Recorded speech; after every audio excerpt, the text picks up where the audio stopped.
El tema de hoy que vamos a hablar es un tema que tiene que ver un poco con lo que hablamos la semana pasada, y es los dos Ebenezer.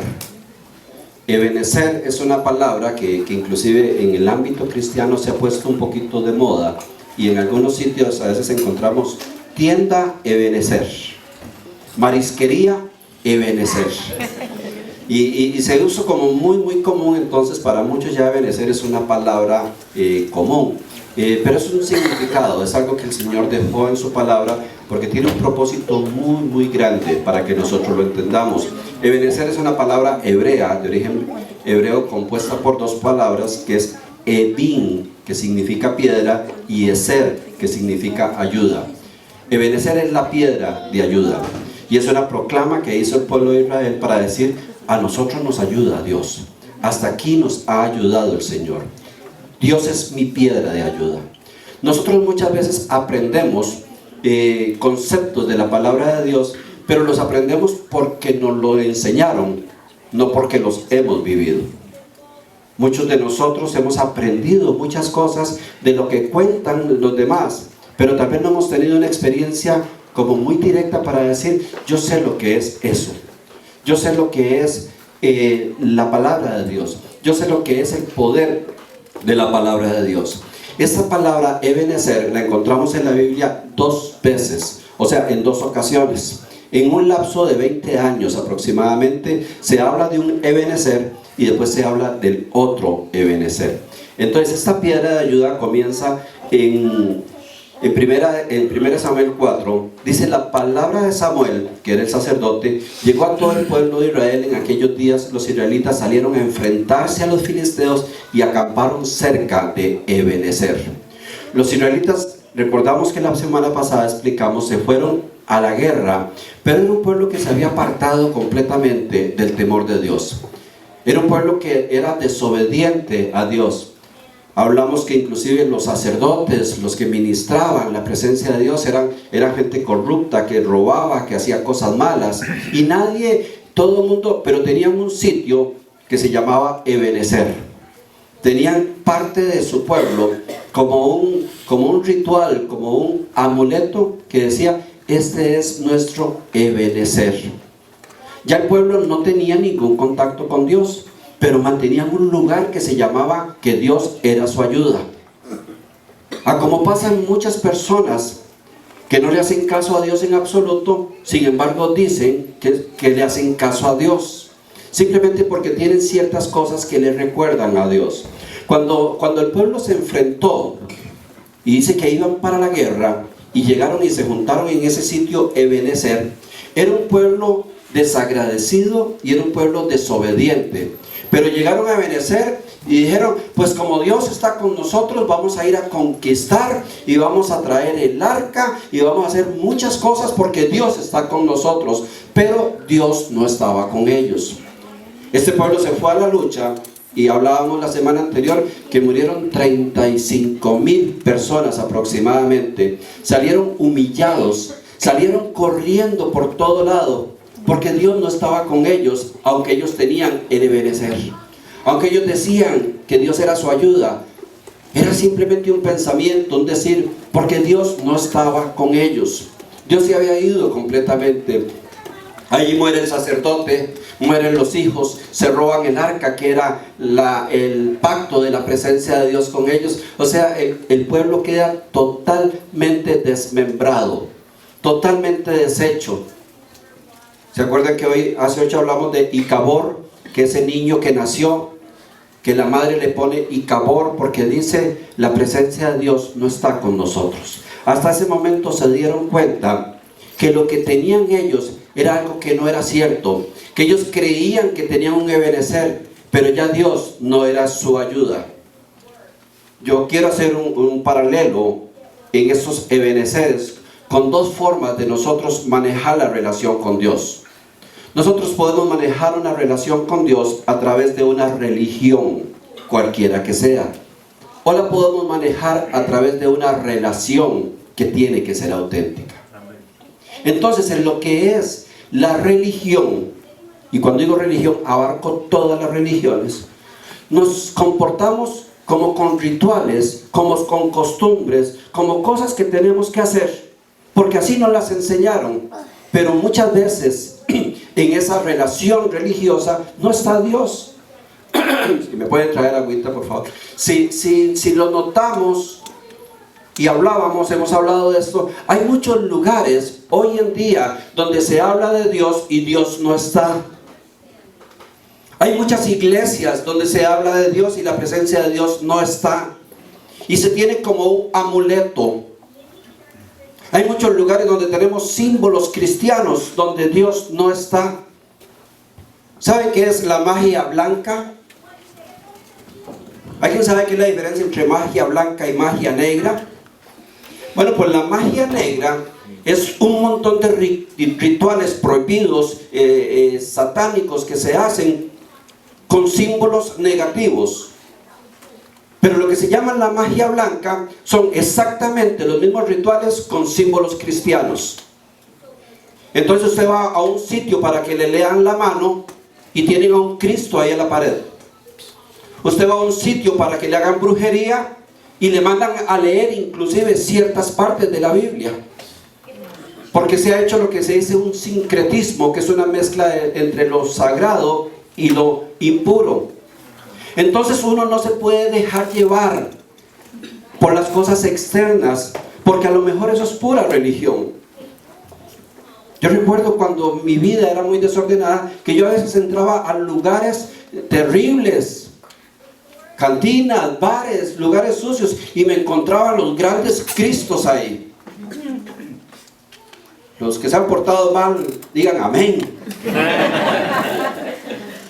Llegas a un sitio de perdición, de prostitución, de vicios, y te encontrás al gran Cristo ahí al frente, como un amuleto. Porque muchas veces creemos que el Ebenezer, que esa piedra de ayuda, consiste en algo físico, y no consiste en cosas físicas. Dios nos lleva a una relación completamente diferente. 20 años después, el pueblo de Israel había sufrido porque les quitaron todo. Pero el pueblo se arrepintió y comenzó a entender que lo que tenía como Ebenezer eran mentiras, que la presencia de Dios se había ido de ellos hacía mucho tiempo y que ni cuenta se habían dado.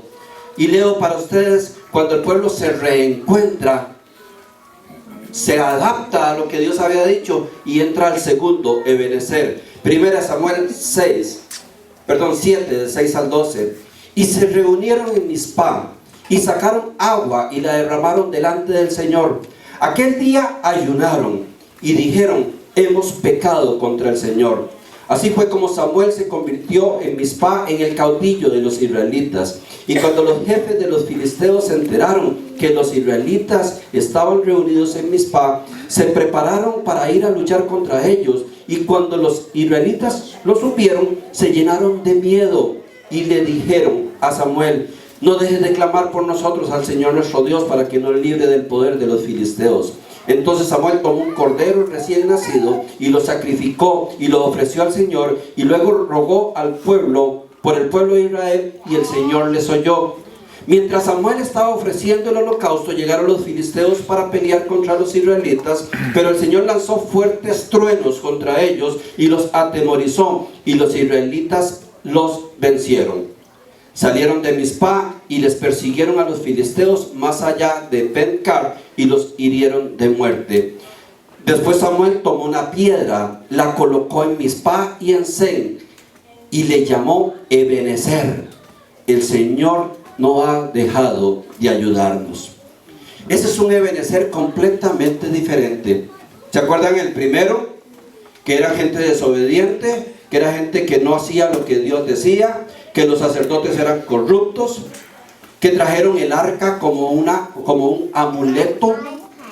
¿Se acuerdan que el arca lo usaron para, según ellos, que viniera la presencia de Dios, pero Dios no estaba ahí? Todo.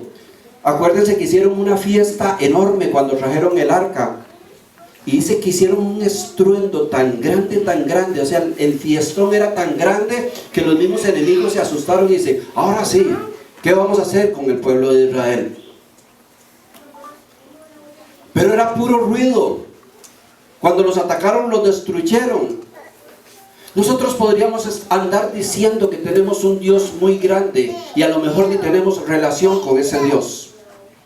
Nosotros podemos andar haciendo mucho ruido y diciendo es que tenemos unción y tenemos esto, pero a lo mejor eso es simplemente religiosidad. Porque la actitud de quienes deciden amar y seguir a Dios es muy diferente. 20 años después vemos a este mismo pueblo amenazado por los mismos enemigos filisteos, pero con una conciencia diferente. Y dice que cuando se vieron amenazados, fueron al sacerdote que era Samuel en ese tiempo y le dijeron, ¿qué hacemos? Clamemos a Dios. Ya no eran los arrogantes, orgullosos que decimos, nosotros despedazamos a cualquiera. Era gente humilde. Comenzaron a ayunar, comenzaron a orar, comenzaron a clamar a Dios. Dijeron, no nos movemos y no tenemos seguridad de que Dios va con nosotros. Estaban viviendo su Ebenecer, pero basado en una relación con Dios. Estaban temiendo a Dios, estaban confiados de que Dios les podía ayudar, estaban humillados ante Dios. No lo primero que había sido simplemente una actitud religiosa. Y hoy por hoy vemos a un pueblo que vive más en la religión que en la relación. Y los dos Ebeneceres nos enmarcan en dos tipos. O eres religioso o tienes relación con Dios. Se parecen mucho a la vista. Cuesta mucho diferenciarlos. Pero se ven los resultados. Se ven las acciones de lo que Dios está haciendo. Se ve en el testimonio de que Dios está con ellos. Aquí se vio porque dice que cuando fueron a luchar, los del segundo Ebenecer, dice que Dios produjo truenos y se aterrorizaron los enemigos. Si vemos el primer Ebenecer, el escándalo salió de ellos hacia arriba. La religión nos enseña a hacer escándalos y a que nos vean y a atemorizar. Simplemente con cosas que se pueden imitar de cualquier sitio. Pero cuando es Dios el que está actuando, las cosas comienzan a moverse sobrenaturalmente. Entonces es muy fácil para mí decir, vea, vengan todos y peguemos un grito de júbilo y volemos gritos y gritos para que se sienta la presencia de Dios. Y alguien pasa por allá al frente y dice, qué bárbaros, qué iglesia más animada, ahí está Dios, qué tremendo, oigan qué gritos pegan. ¿Qué fue lo que hizo el pueblo de Israel la primera vez? Por eso ahora hay mucha gente preocupada por tener speaker, no de 200, sino de 1200 o más, para hacer el escándalo más grande, porque muchas veces la presencia de Dios no está en esos lugares. Y cuando la presencia de Dios no está en los lugares, hay que simularla de alguna forma. ¿Qué fue lo que hizo el pueblo? Hagamos que crean que Dios está con nosotros, pero Dios no estaba con ellos. Se había apartado por la maldad de sus corazones. Cuando Dios está con nosotros, nosotros podemos reunirnos 6 personas a clamar a Dios y caerá la presencia de Dios. Se sentirá la presencia de Dios. Dice que este pueblo simplemente se humilló, clamó y oró. Y de pronto comenzaron a caer como truenos. Y ya los enemigos, viendo al pueblo de Israel, sabiendo que los habían vencido hace años, ya dijeron, aquí hay algo que no calza, porque hace 20 años el escándalo venía de allá, pero hoy el escándalo viene de arriba. O compraron unos speakers inalámbricos, pero esto es diferente. Lo que está sucediendo hoy es diferente. Y se enfrentaron a luchar. Y dice que el pueblo de Israel, prácticamente sin armas, solo con la confianza en Dios, los persiguieron y los aniquilaron a todos. Cuenta la historia que cuando el pueblo de Israel perseguía a sus enemigos, dice que pasaron por los pueblos donde los habían vencido hace 20 años, las tierras que les habían quitado. Y a lo mejor muchos de los que iban corriendo persiguiendo a los enemigos decían, aquí están las tumbas de mis padres. Aquí están las tumbas de los 35,000 que murieron. Porque se enfrentaron. en su propio ser, porque no tenían relación con Dios, pero decía que tenían relación con Dios. Y no nos podemos meter en esos problemas y en esos pleitos. Hay dos formas en las cuales uno puede manejar nuestra vida aquí en la tierra. O te sumas a una religión, la que sea, o te relacionas con Dios. Si te sumas a una religión, vas a ser débil. Cualquier viento te va a arrancar. Porque la presencia de Dios no está en las religiones. La presencia de Dios está en las relaciones. Cuando Dios hizo a Adán y Eva, tal vez para explicar mejor esto, Dios hizo a Adán y Eva y tenían una relación directa. Dice que Dios les hablaba, ellos les hablaban, compartían, eran su criatura. Pero cuando el hombre peca, dice que se hace una separación, o sea, se rompe la relación. Entonces el hombre se queda completamente solo de la presencia de Dios. Sabía lo que era Dios, pero ahora le hablaba y Dios no le contestaba. Ahora le clamaba y Dios no respondía. Ahora tenía miedo y Dios no lo protegía. Y Adán y Eva y su familia quedan fuera de la presencia de Dios. Entonces ellos descubren y comienzan a buscar el favor de Dios a base de ofrendas y sacrificios. Entonces ellos comienzan a sacrificar lo mejor para ofrecérselo a Dios, a tener lo mejor para ofrecérselo a Dios. Como cuando un niño hace algo muy malo y de un momento a otro comienza a hacerle regalitos al papá o a la mamá como para que le vuelvan a sonreír. O cuando el hombre se va de fiesta toda la noche y llega con un mariachi a las 3 de la mañana para que lo perdonen, o con un ramo de flores para que apaciguar. Bueno, Adán y Eva comienzan a presentar todo tipo de sacrificios porque ellos querían religarse con Dios, porque ellos necesitaban volver a establecer el vínculo. Quiero que me entiendan que esa acción que Dios permitió fue la que originó el nombre hebreo de religión. Religión viene de religar, y lo definen como el intento que hace el hombre de volverse a ligar con Dios. Entonces lo que Adán y Eva inventan en su desesperación para conectarse con Dios fue la religión. Hagamos cosas para atraer la atención de Dios. Hagamos cosas para que Dios se agrade de nosotros, para que Dios vea. Y de ahí inicia todo un proceso religioso que dura aproximadamente 4000 años. Y ahí viene toda la ley de Moisés y todas las leyes donde sí se tenían que hacer grandes sacrificios, grandes cosas, y tenían que presentarle a Dios lo mejor, y todo tenía que ver para que el pueblo de alguna manera alcanzara la atención de Dios, porque el pueblo quería religarse con Dios porque estaban desconectados. ¿Sí me van siguiendo? Cuando Jesucristo viene a la tierra, Jesucristo trae un mensaje completamente diferente. Y Él viene a romper con esa tradición de ritos y de rituales. Y dice, yo vengo a hacer un sacrificio que vuelva a conciliar al hombre con Dios. Yo vengo a hacer un sacrificio que los devuelva a como ustedes eran originalmente, Adán y Eva con Dios. Y Él se presenta a sí mismo como un sacrificio perfecto, como el cordero inmolado. Antes teníamos que agarrar los corderos, derramar su sangre, y la sangre cubría el pecado. Por lo menos por un año estaban cancelados. Pero cuando viene Cristo, la proclama que se hace de Jesús y la proclama que hace Juan el Bautista, dice, he aquí el Cordero de Dios que quita el pecado del mundo. Ya no cubre, sino que lo quita. Y el pecado es lo que nos distancia de Dios. Iglesia, nosotros debemos entender el sacrificio de Jesús. El sacrificio de Jesús no fue algo tan ligero, fue para cambiar la historia del hombre. Lo que está diciendo en ese momento, vea, a partir de hoy ya ustedes no necesitan religión.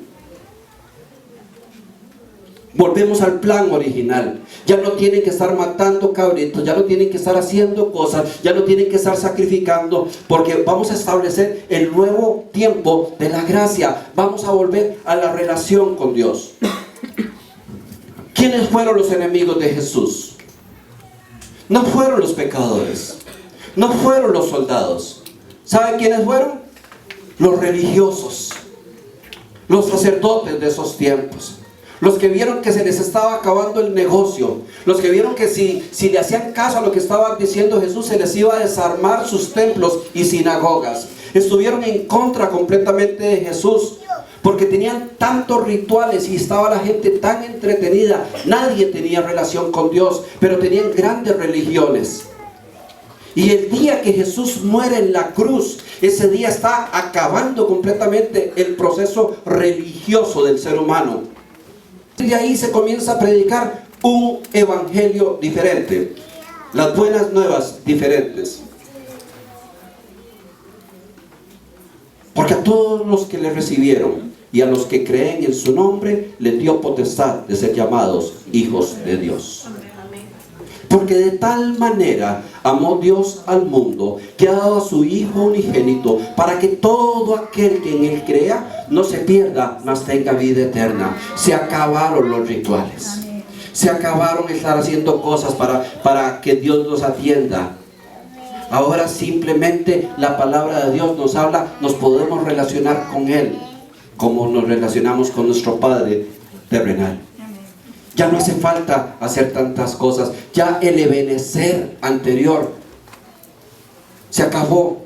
Y ahora estamos de frente al ebenecer de la relación. En el momento que yo acepto a mi Señor como Salvador, yo me conecto con Él de una forma que yo no necesito hacer cosas raras para que el Señor me atienda. Usted y yo podemos hablar con Dios a cualquier hora, las 24 horas del día y en cualquier lugar.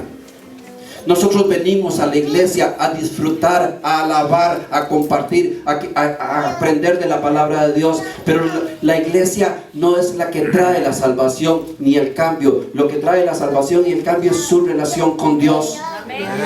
Venir aquí los domingos y estar un par de horas en este lugar nos alimenta mucho, pero no transforma tu vida. Lo que transforma tu vida es lo que vas a hacer hoy en la tarde y a partir de mañana. Porque aquí nos podemos ver muy bien, muy santos, muy ebeneceres. Y ustedes pueden verme a mí levantar las manos, a una persona orar, a otro arrodillar, y alguien podría decir, qué santos que son. Pero solo Dios sabe cómo anda la cosa. A lo mejor es auténtico, a lo mejor es pura costumbre. Fue lo que le enseñaron. Dios nos está llevando a una relación con Dios personal, porque si no, lo que vino a hacer Jesucristo al mundo hubiese sido en vano. Si nosotros seguimos en procesos religiosos, todo lo que vino a hacer Jesús sería en vano, porque Él vino a acabar con todos esos procesos. Jesús ni siquiera le dijo a los discípulos, vea, comprémonos un terrenito y unas latitas ahí, le ponemos dimensión cristiana y empezamos una buena iglesia acá. No armó nada. Les vino a decir, muchachos, todo cambió. Ahora la cosa se trata de que quiera relacionarse con Dios, se relaciona con Dios directamente. Yo quiero hablarles algo.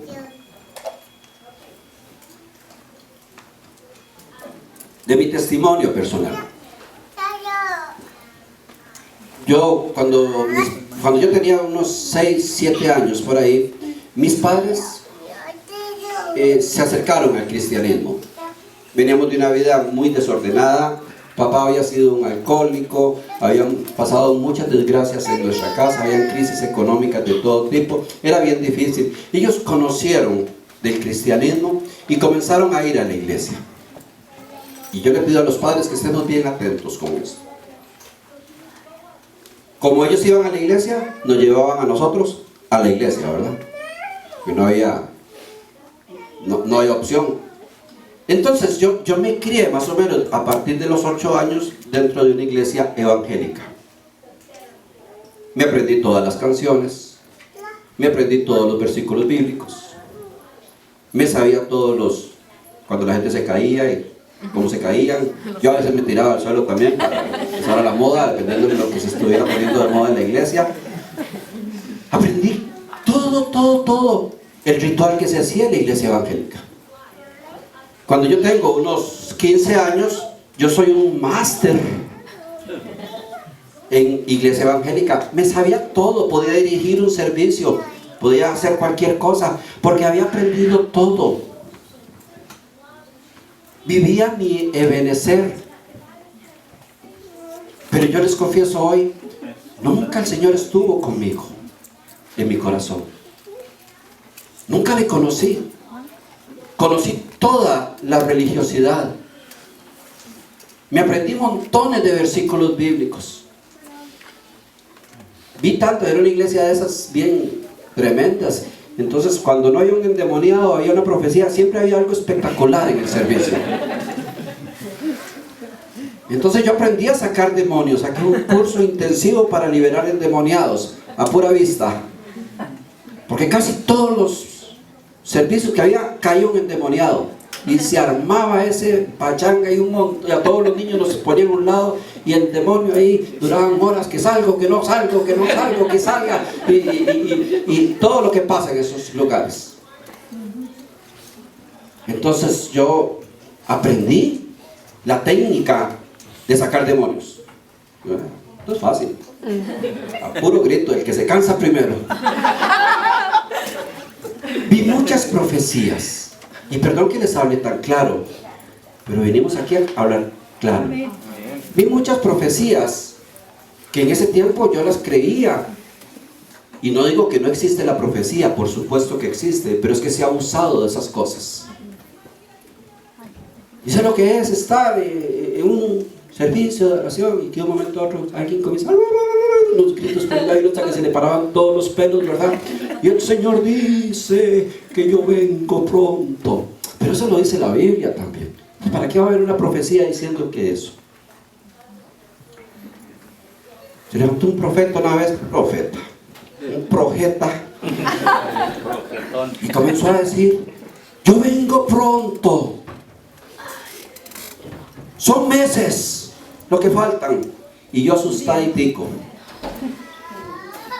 Cuenten, son días. Yo salí ese día y digo, bueno, si son días voy a portarme como un santo porque no cuesta nada. Y pasó como la canción que cantó Gustavo, y le dieron las 10 y las 11 y las 12 y la 1, y pasaron los años y decía, no era que eran días, no era que eran meses. Entonces, ¿qué entendí yo? Bueno, pues aprendí también que cualquiera se puede parar a decir que Dios dijo cualquier cosa cuando Dios no ha dicho nada. Por eso es que a veces vamos a iglesias que da vergüenza lo que pasa. Por eso es que a veces son iglesias show, puro ruido, como ese pueblo de Israel al principio, de los que hacen escándalos, quedan endemoniados, quedan liberados y al otro día son peores de los que habían venido. Pasan cosas de todo tipo, espectáculos, porque todo eso le gusta a la gente y le gusta el show. Y yo defiendo que el Espíritu Santo es auténtico y el Espíritu Santo es soberano y puede hacer lo que quiere en la iglesia. Y si aquí desciende un día la presencia del Espíritu Santo y todos quedamos en el suelo arrodillados clamando a Dios, gloria a Dios, sería precioso. Pero que sea el Espíritu Santo y que no sea un manipulador el que venga inventando cosas, tirando aceites y aguas benditas y de todo, a ver quién se cae, quién se revuelca. Porque eso es producir ruido, producir bulla. Y les decía la semana anterior, todo eso abrió una gama hasta de negocios dentro de la iglesia. Me decía mi mamá esta semana que allá en Costa Rica están vendiendo unos pañitos mojados en el río Jordán. Y el problema no es que los vendan, el problema es que los compran. Religión. Entonces yo me hice un experto en religión, pero era malo como la carne de pescuezo. Yo no tenía temor a Dios porque me convertí en un religioso desde niño.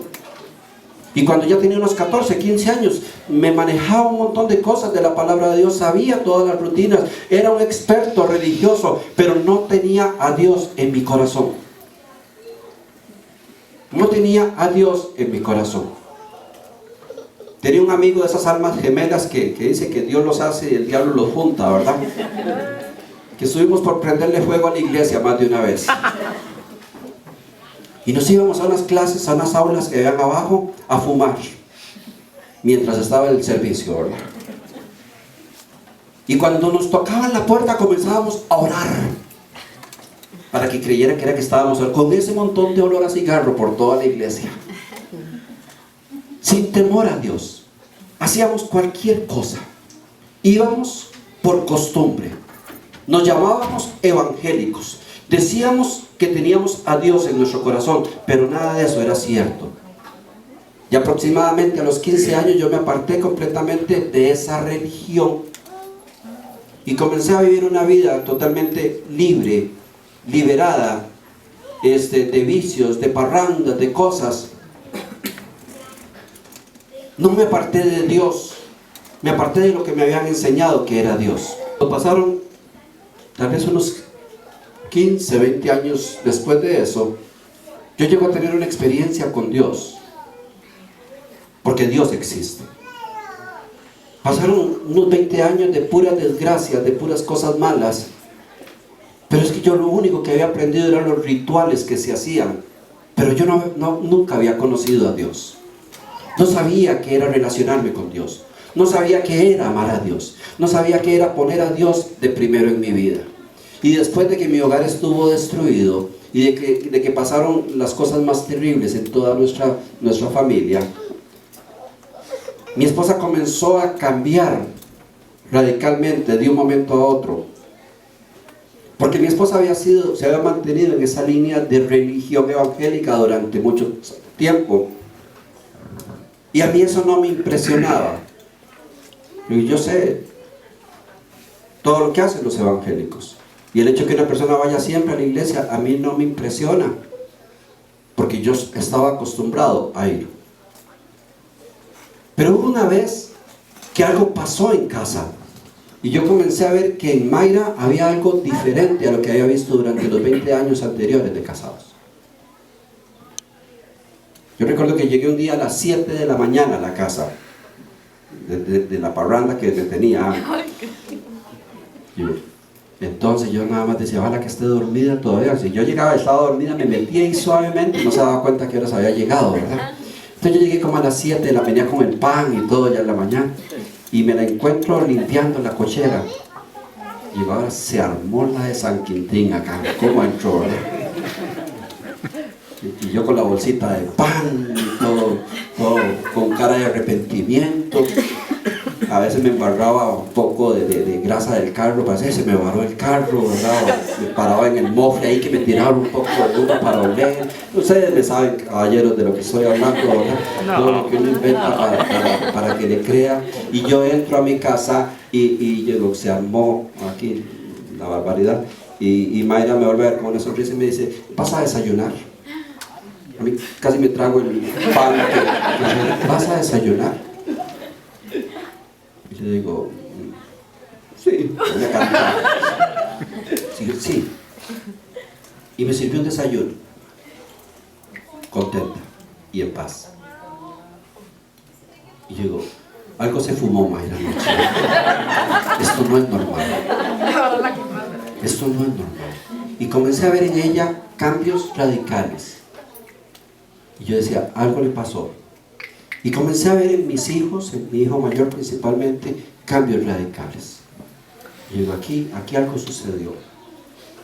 Entonces al domingo siguiente digo, voy a recuperar mi familia porque la estoy perdiendo, ¿eh? Ya nadie me está dando importancia a las cosas malas que hago.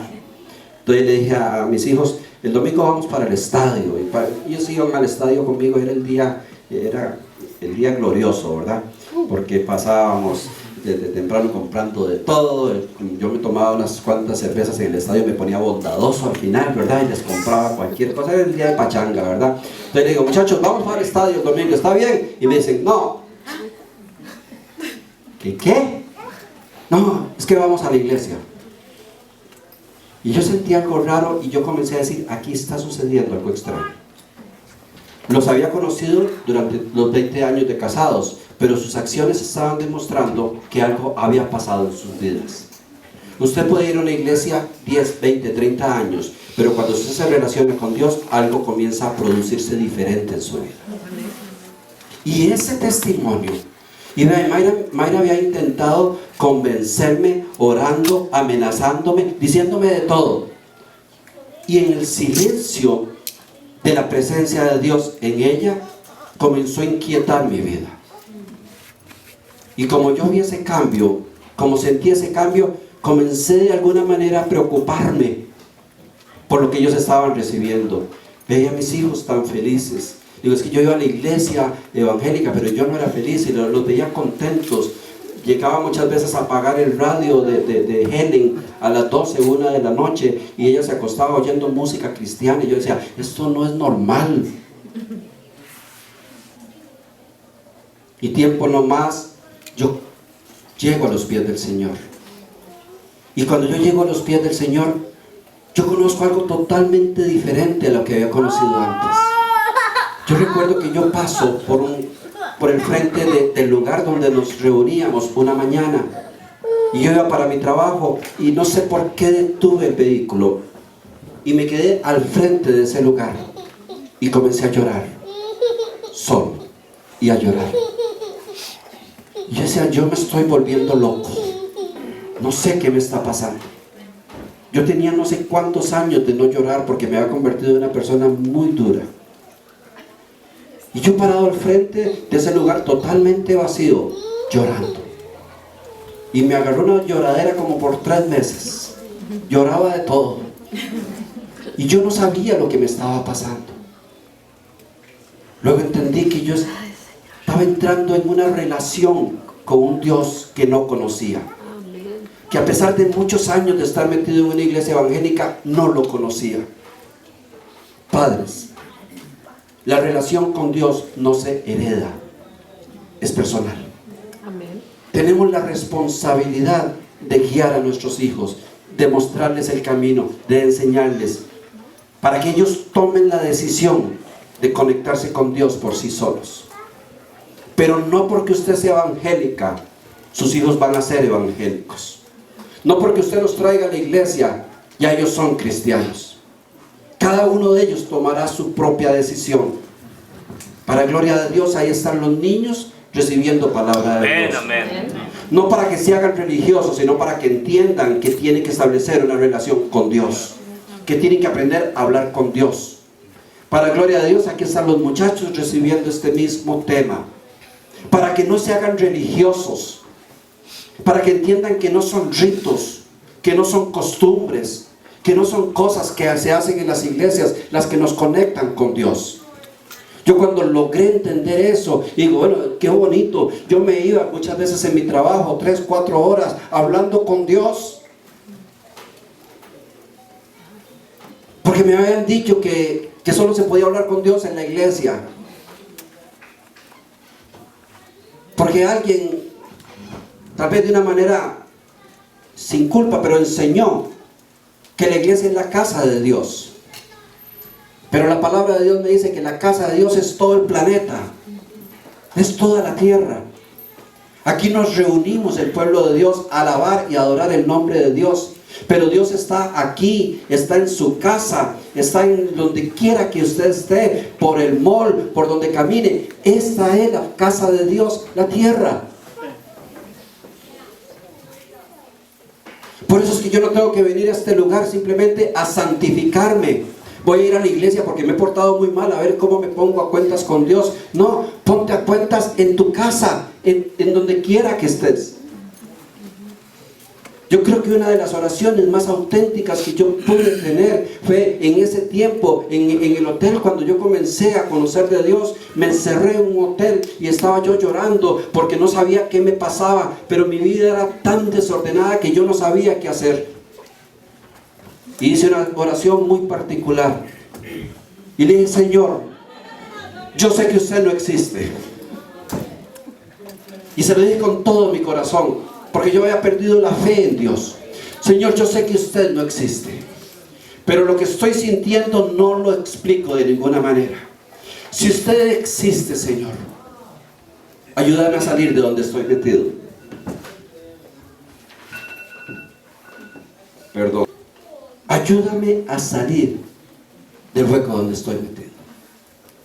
Y en esa oración tan hereje que se pudo haber dado, comenzó el Señor a abrir puertas. Porque dice la palabra de Dios que Él abre sendas donde no hay. Cuando usted llegó y encontró solo una roca al frente y usted dice, hasta aquí llegué, el Señor abre un túnel y le dice, pase, pase. Ebenezer, piedra de ayuda. Hasta aquí nos ha guardado el Señor. Iglesia, ya basta de religión. Ya basta de seguir religiones. Necesitamos vincularnos con Dios. Que usted tenga un Dios las 24 horas. ¿Sabe que cuando tienes a ese Dios te cuesta hacer lo malo? Porque abstenerse de hacer lo malo en la iglesia es fácil. Pero ¿qué pasa mañana? ¿Qué pasa mañana cuando vienen las tentaciones? ¿Qué pasa mañana cuando vienen los problemas? ¿Qué pasa mañana cuando viene lo demás? ¿Cómo vas a actuar? ¿Como aquella persona que teme a Dios, que ama a Dios? ¿O como el religioso que va los domingos a la iglesia nada más? Por eso es que muchas vidas no son transformadas. Por eso es que muchas personas tienen años de estar en las iglesias y son igual o peor que el día que llegaron. Porque se engancharon de una religión. Dice la palabra de Dios que el profeta Samuel tomó una piedra después del triunfo y la volvió a sembrar con toda la fuerza. Y dije, Ebenezer, esta es nuestra piedra de ayuda. No aquel lugar que creíamos que porque le pusimos un nombre estaba Dios. No, es que hoy levantamos el símbolo del Dios que ganó la batalla por nosotros. Yo estoy clamando a Dios para que todas nuestras vidas sean transformadas por Él. Que sean transformadas. Que entremos en ese Ebenezer. Si usted está aquí, es porque hasta hoy el Señor le ha ayudado. Usted podría estar en muchos lugares. Si yo hubiera seguido la vida que llevaba, yo podría estar o en el cementerio o en una cárcel. Pero ese Ebenezer cambió totalmente el rumbo de mi vida. Yo pude haber seguido una religión o seguido una relación. Y entendí que yo lo que necesito es un Dios las 24 horas del día. Amén. Lo necesito en todo momento. Cuando estoy bien contento y disfrutando, lo necesito. Y cuando estoy bien triste y preocupado, lo necesito. Y simplemente vengo los domingos a darle honor, gloria y a disfrutar con un grupo de personas que están haciendo lo mismo que yo estoy haciendo y se le llama iglesia.